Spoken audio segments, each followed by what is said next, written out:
If you want to edit a slow motion video on Google Pixel 10a, you just have to go to the Photos app.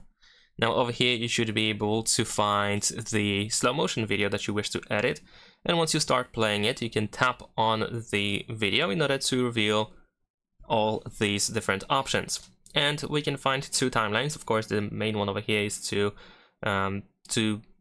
adjust the timeline of the video, but also the one above it allows you to adjust the slow motion effect. So we can grab by these two lines in order to select the area that should be in the slow motion. And the slow motion, of course, the area that we have between these two white lines. So these dots with more space. So if I want to, I can extend it all the way and we can make the whole video in slow motion, or I can just select only part of that video to be in slow motion. So for example, it can look like this. And there we go.